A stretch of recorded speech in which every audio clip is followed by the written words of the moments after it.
The Galactic Council had ruled the stars for 12,000 years. They controlled everything. They decided which species could travel between worlds.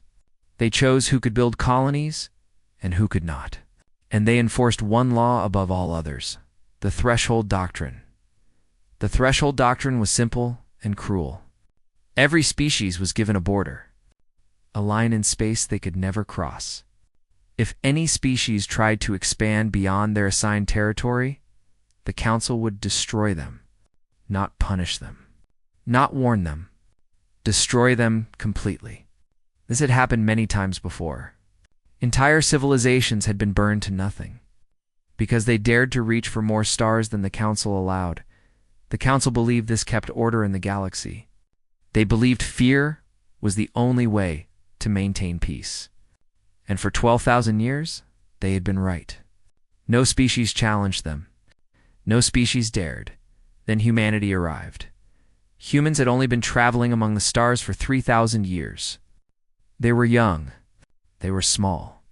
They controlled just a handful of worlds in a quiet corner of the galaxy. The Council looked at them and saw nothing worth fearing. Humans had no great warships. They had no planet-killing weapons. They were like children playing in the shadows of giants. But humans had one quality the Council did not understand. They did not accept limits. They did not bow to rules they had not agreed to. And they never, ever forgot when someone hurt them. Ambassador Yellen Vasquez stood in the center of the Council's great chamber. The room was enormous, built from black stone that seemed to swallow light. 17 species sat in judgment above her, their representatives arranged in a half-circle of floating platforms. The Vortani High Arbiter sat highest of all. His body was made of living crystal. He glowed with a cold blue light that made the air around him shimmer. Vasquez was not afraid. She had prepared for this moment for years. She had practiced her arguments. She had gathered her evidence. She believed that reason could convince even the Council to see justice. She was about to learn how wrong she was. "Honored representatives," Vasquez said, her voice steady and clear, "humanity comes before you with a simple request. 300 years ago, we discovered the Andara Corridor. It was a dead place. 40 star systems with no life, no resources. Nothing but empty rocks and cold gas giants." She paused, letting her words settle over the chamber. "We asked no one's permission because there was nothing there to claim. We spent 3 centuries transforming those dead worlds. We built atmosphere processors. We seeded oceans. We planted forests. We created life where none existed. 18 million humans now call the Andara Corridor home. They have built cities and farms and schools. They have raised children who have never known any other world." The Vortani High Arbiter made a sound like breaking glass. It was his species' way of showing impatience. "We are aware of your illegal expansion," he said. "That is why you stand before us today. Not to request. To answer for your crimes." Vasquez felt a chill run through her body, but she did not let it show on her face. "Crimes?" she asked. "We settled empty worlds. Worlds that no one wanted. Worlds that we made valuable through our own labor. How can that be a crime?" "The Threshold Doctrine does not care about your labor," the Arbiter replied. "It cares only about boundaries. Your species was assigned 12 star systems. You now occupy 52? This is a violation. The penalty is clear." Vasquez opened her mouth to argue further, but something strange happened. Her communication device went silent. The small implant behind her ear, which connected her to Earth's quantum network, suddenly felt dead, cold, empty. She touched her ear without thinking. What? The Arbiter's crystal body pulsed with brighter light. "The sentence has already been carried out." Vasquez did not understand. She could not understand. Her mind refused to accept what he was saying.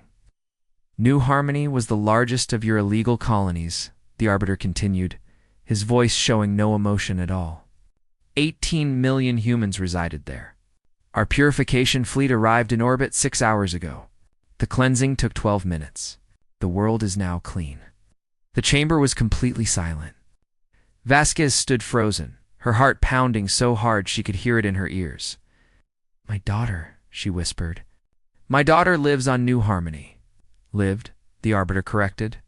Your emotional attachment to the deceased is noted but irrelevant. The threshold doctrine has been enforced. Humanity's remaining worlds will be monitored to ensure future compliance. You may return to your species and inform them that further violations will result in complete extinction. Something broke inside Yellen Vasquez in that moment. Something that had been holding her together simply shattered. But what emerged from that breaking was not grief, not despair. It was something much colder, much more dangerous. She looked up at the Arbiter. Her eyes were dry. Her hands were steady. You have made a mistake that cannot be unmade, she said. The Arbiter laughed. The sound echoed through the chamber like shattering ice. A threat? From you? Your species has no fleet capable of challenging even our smallest patrol vessels. You have no weapons that could scratch the hull of a purification cruiser. What exactly do you imagine you can do? Vasquez said nothing. She simply stared at him with those cold, steady eyes. The Arbiter gestured with one crystalline limb. Return to your world, human. Teach your people to accept their place. You are small. You are weak. You exist because we allow it. Remember this. Vasquez turned and walked out of the chamber. She did not look back. She did not cry. She did not scream or beg or threaten again. She simply walked away in silence. The council representatives watched her go with amusement. They had seen this before. Grief made species quiet before it made them compliant. In a year or two, humanity would be just another obedient servant race. Too afraid to ever challenge the council again, they did not understand what they were seeing. They did not recognize the look in Vasquez's eyes. It was not the look of someone accepting defeat. It was the look of someone who had just declared a war that would span decades.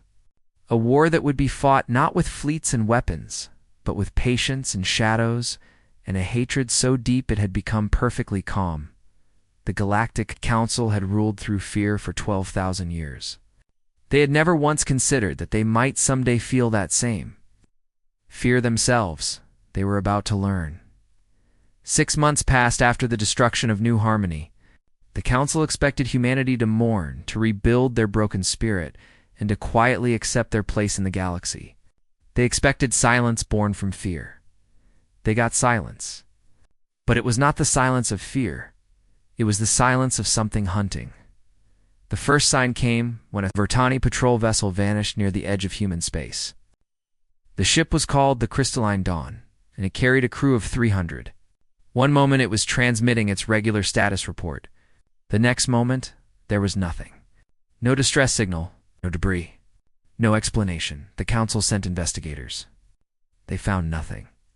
The Crystalline Dawn had simply stopped existing. They assumed it was an accident, a reactor failure, perhaps. These things happened sometimes, even to the mighty Vortani fleet. Then a second ship disappeared, and a third, and a fourth.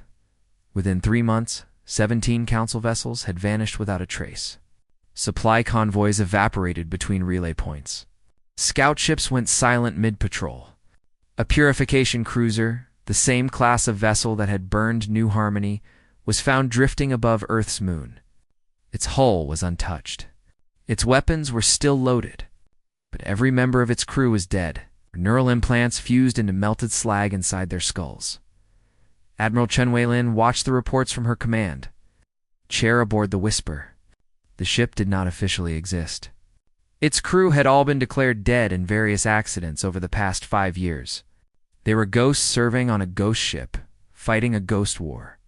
17 confirmed kills, her tactical officer reported. The Council has pulled all patrol vessels back from human-adjacent space. They are afraid to come near us. Chen nodded slowly. She was a small woman with gray streaks in her black hair and eyes that had seen too much death. Before New Harmony, she had been a diplomat's bodyguard. Now she commanded the most dangerous fleet humanity had ever built. It is not enough, she said. Fear fades. We need them to understand that nowhere is safe. Not their border territories. Not their core systems. Not their home worlds.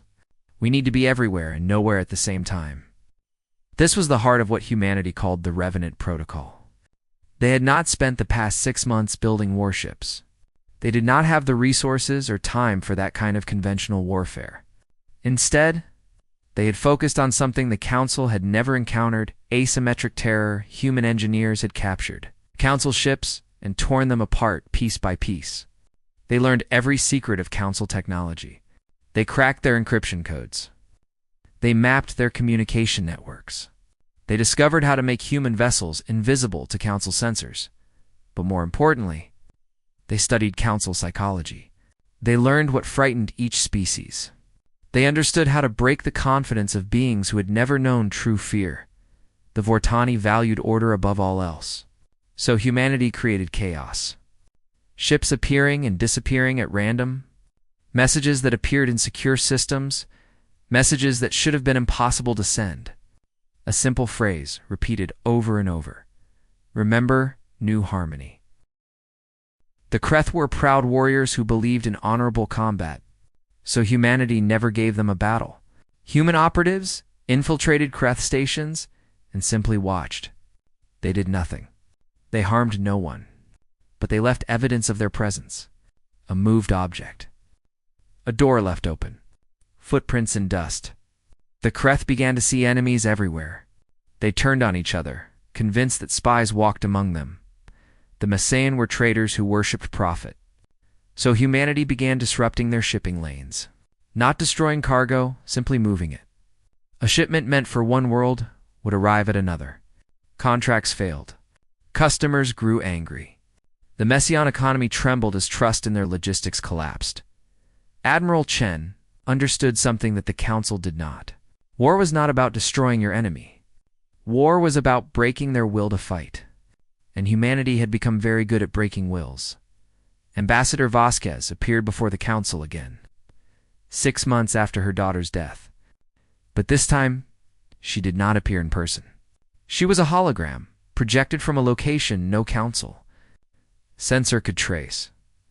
The Vortani High Arbiter looked at her. Flickering image was something that might have been anger or might have been fear. Species has been attacking our vessels. He accused. Vasquez tilted her head slightly. Her face showed nothing. No anger, no grief, no satisfaction. She had become as cold as the void between stars. I do not know what you mean, she said. Humanity has no fleet capable of challenging Council vessels. You told me this yourself. Perhaps you should investigate your own internal security. Perhaps there are problems within your alliance that you have not noticed. The Arbiter's crystal body pulsed with dark light.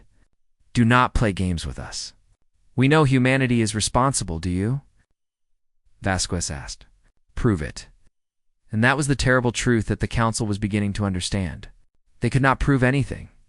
Human attacks left no evidence. Human operatives left no survivors to give testimony. Human ships vanished like morning mist whenever Council forces arrived. The Council had built their power on fear.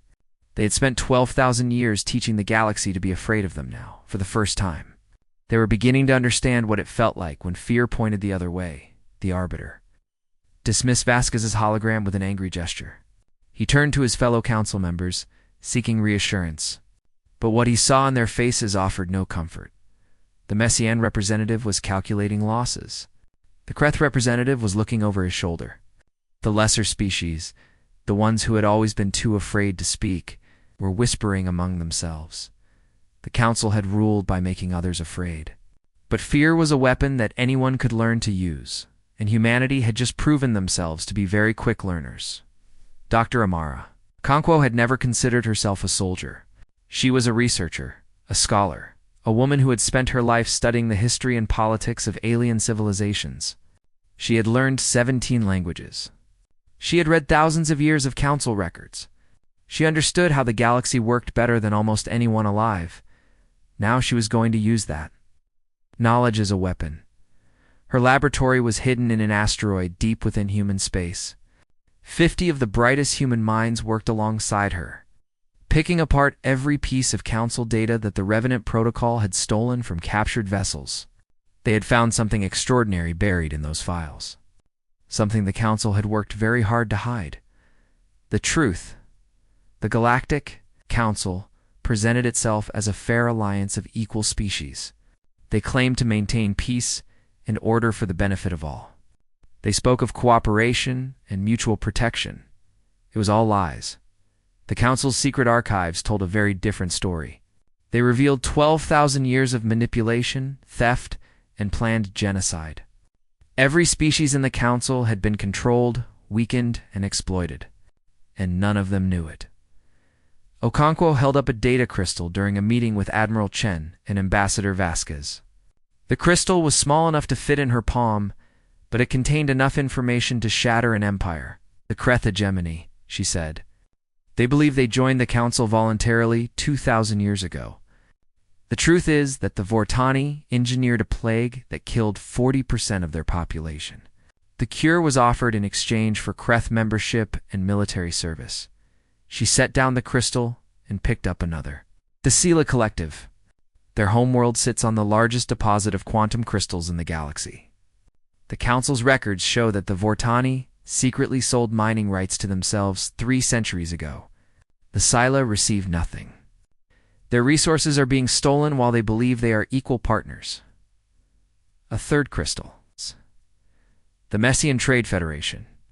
200 years ago, their economy collapsed. They have always believed it was natural market forces. But the archives show that the Vortani deliberately destabilized their currency to force them into economic dependence. Vasquez studied the crystals with cold eyes. The grief that had once threatened to consume her had long since frozen into something harder than diamond. "How do we use this?" she asked. "We do not use it," Okonkwo replied. "We simply give it away. Every species in the Council will receive their own files. They will learn exactly how they have been manipulated. They will discover what the Vortani really think of them." Admiral Chen nodded slowly. "We turn them against each other. We do not have to destroy the Council ourselves. We just have to show them who their real enemy is." The distribution was elegant in its simplicity. Human operatives had spent months placing hidden transmitters throughout Council space. On a single day, at a single moment. Every species received a flood of information that they could not ignore. The Kreth discovered the truth about their plague. Warriors who had proudly served the Council for 2,000 years suddenly understood that their loyalty was built on murdered ancestors. The Sila learned that their sacred homeworld was being robbed. The resources they had shared with the galaxy were actually being stolen from them. The Messian found proof that their economic suffering was not bad luck, but deliberate sabotage. Generations of poverty and struggle had been engineered by the very allies they trusted, and there was more. So much more.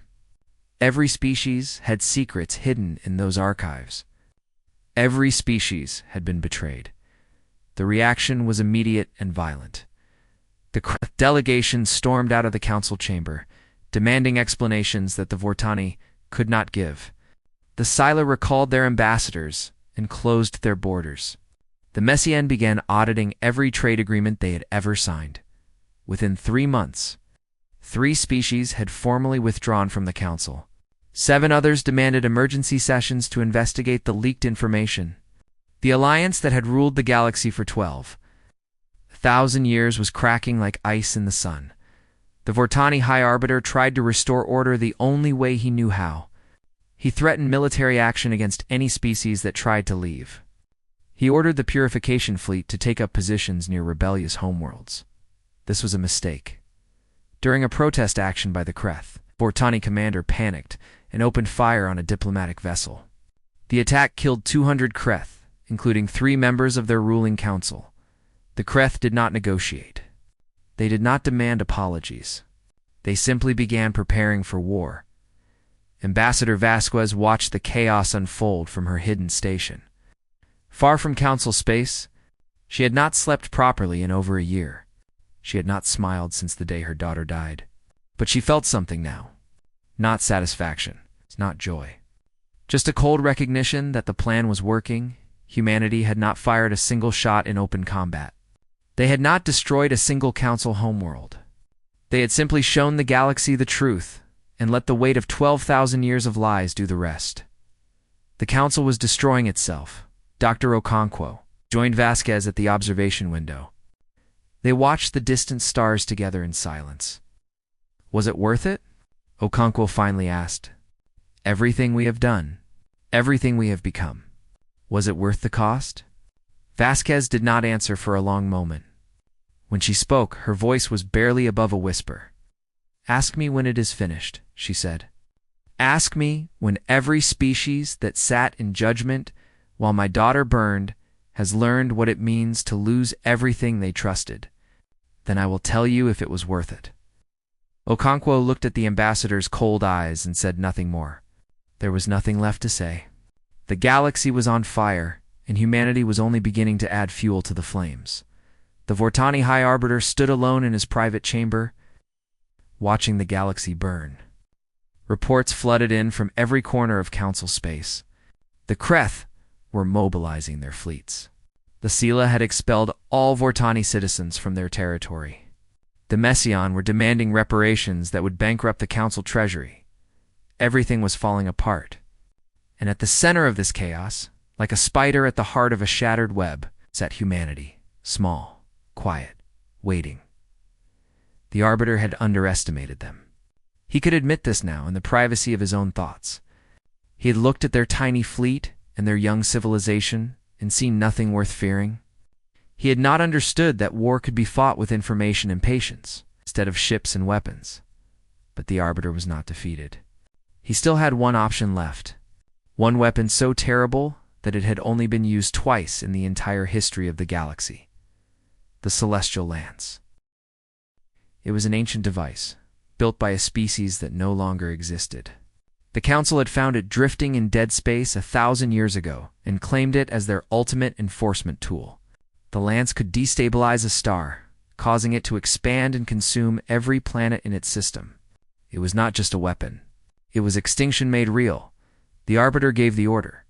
The celestial lance moved into position, aimed directly at Sol, humanity's home star. In 72 hours, the weapon would fire. Earth would burn. Every human colony in the Sol system would be reduced to ash. Humanity would be ended completely and forever. The Council broadcast the ultimatum across every frequency. They expected panic. They expected desperate pleas for mercy. They expected humanity to finally understand their place in the galaxy. Instead, Earth went silent. For 6 hours, no signal came from human space. No response. No negotiation. Nothing. Admiral Chen Wayland stood on the bridge of her command ship, surrounded by holographic displays showing fleet positions across the galaxy. She had prepared for this moment for 3 years. Every sacrifice, every shadow operation, every stolen secret had led to this single point in time.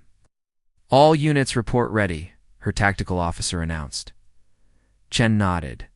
Begin emergence protocol. Across human space, ships began to appear. Not dozens. Not hundreds, thousands, vessels that had been hidden in asteroid fields, disguised as debris, buried in the ice of distant moons. For 300 years, since the very first day humanity realized the galaxy was not friendly, they had been building in secret. Every colony, every mining operation, every research station had contributed resources to a fleet that no one knew existed. But these ships were not heading toward the Celestial Lance. They were spreading out across the galaxy, each formation targeting a different Council homeworld. Chen's voice echoed across every frequency in the galaxy. Every species heard her words. Every Council member felt a chill run through them. This message is for the Galactic Council, she said. You have activated your final weapon against humanity. You expect us to beg. You expect us to surrender? You were wrong. She paused, letting the silence stretch. We have known about the Celestial Lance for 200 years. We have had 200 years to prepare for this moment. And in that time, we have made a decision that your Council never expected. The holographic displays showed human fleets taking up positions around 17 different worlds. 17 Council species. 17 homeworlds now held in humanity's cold embrace. We are not here to save Earth, Chen continued. Earth was always a sacrifice we were willing to make. Our ancestors survived ice ages and plagues and wars that killed billions. We are not afraid of death. We are afraid of nothing." The Arbiter watched the broadcast with growing horror. This was not possible. Humanity had no fleet. They had no weapons capable of threatening Council homeworlds. Where had this armada come from? "In 72 hours, you will fire your weapon," Chen said. "And in 72 hours and 1 second, we will fire ours. Every homeworld you treasure will face the same fate as Earth. Every species that sat in judgment while our children burned will learn what extinction feels like." She leaned forward, her eyes like black ice. "You thought we would beg? You thought we would break. But you forgot something important about humanity. We do not surrender. We do not forgive. And when we are pushed too far, we do not care about our own survival. We only care about making certain our enemies fall with us." The broadcast ended. For hours, the council chamber erupted in chaos. Representatives screamed accusations at each other. The Kreth demanded that the Vortani stand down. The Messian calculated the economic devastation that would follow if 17 homeworlds were destroyed simultaneously. The smaller species, the ones who had always been too weak to speak, began making plans to flee. The Arbiter stood in the center of the chaos, his crystalline body flickering with unstable light. He had not expected this. He had not imagined that any species would choose mutual destruction over survival, but as he studied the human fleet positions, he began to understand something terrible. The humans were not bluffing. They had positioned their ships with perfect precision, each formation carrying weapons that humanity had never revealed. Technologies reverse-engineered from every council vessel they had captured. Payloads designed not to destroy, but to ensure that no council species could ever threaten anyone again. Humanity was not trying to win. They had already accepted their own death. They were simply making certain that if they burned, the council would burn with them. The Arbiter had 72 hours to make a choice. He could fire the Celestial Lance and destroy humanity, knowing that his own species and every other council member would die moments later, or he could stand down and admit defeat. He looked around the chamber at his fellow council members. For the first time in 12,000 years, he saw fear in their eyes. Not fear of humanity, fear of him. Fear of what his pride might cost them. The galaxy held its breath, and in the silence, somewhere in the darkness of space, Admiral Chen Weilin sat perfectly still and waited for the Way Council to decide the fate of every living thing in existence. The Celestial Lance powered down 43 hours into the countdown. Not because the Council chose mercy. The Council no longer had the power to choose anything. 5 species had seized their own Council representatives and declared their intention to join humanity if the attack proceeded. The Kreth fleet had positioned itself between the Lance and Sol, announcing that they would die defending humanity rather than serve Vortani masters 1 moment longer. The Michonne had frozen all Council accounts, cutting off the flow of resources that kept the Vortani war machine running. The great alliance that had ruled the Asusa galaxy for 12,000 years was broken beyond repair. The Vortani High Arbiter stood alone in his empty chamber, abandoned by every ally he had ever trusted. His crystalline body had grown dim, the light inside him fading with every passing hour. He had believed himself the master of the galaxy. He had believed that fear would keep order forever. He had been wrong, Admiral. Chen received the stand-down order with no celebration. There was no cheering on her bridge. No relief. Only the quiet acknowledgement that one phase of the war had ended and another was about to begin. Hold positions, she ordered her fleet. The Vortani have stopped the Lance, but this is not over. This will never be over until we have finished what we started. Ambassador Vasquez arrived at the council chamber 3 days later.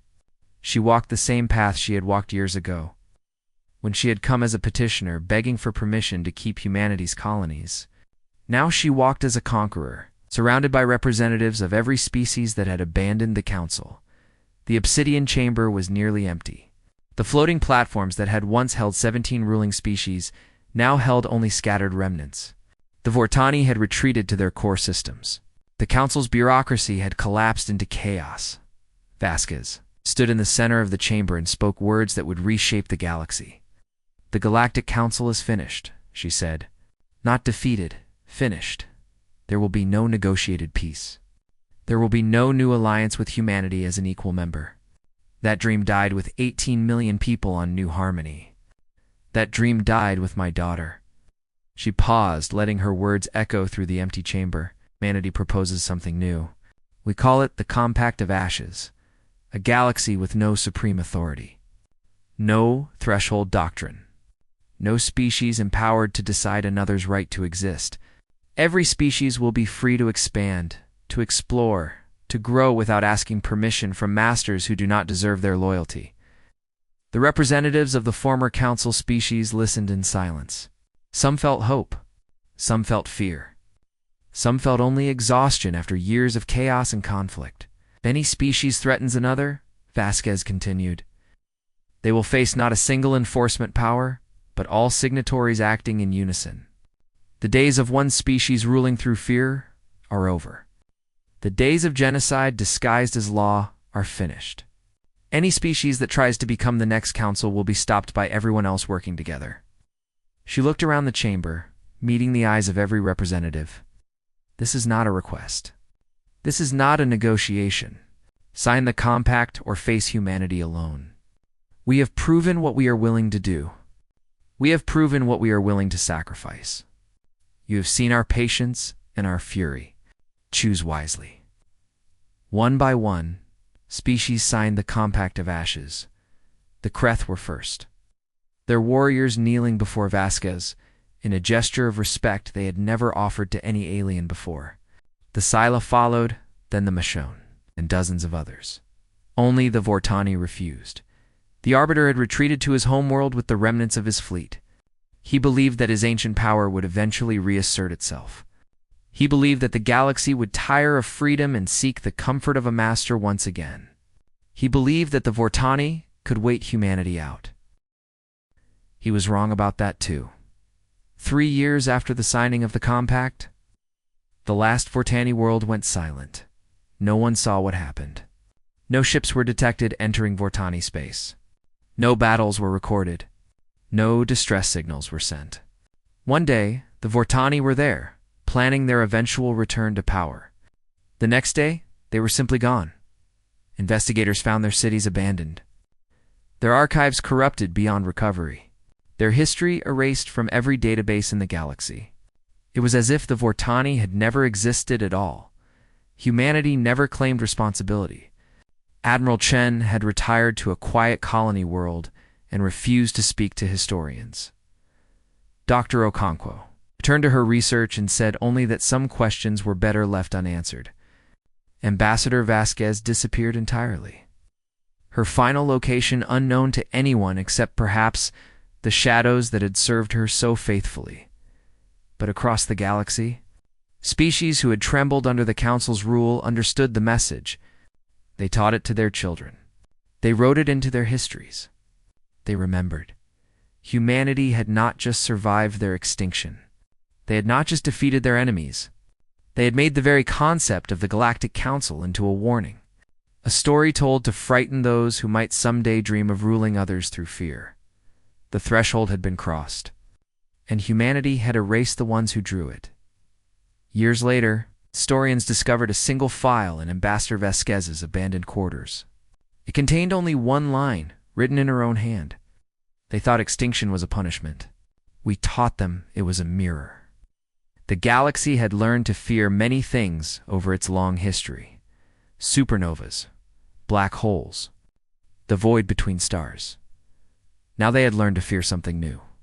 Something that walked on 2 legs and remembered every wrong ever done to it. Something that smiled kindly and built beautiful things and raised children who laughed in the sun. Something that would burn the universe to ash before it would accept. Injustice, they had learned to fear. Humanity, and they would never forget the lesson.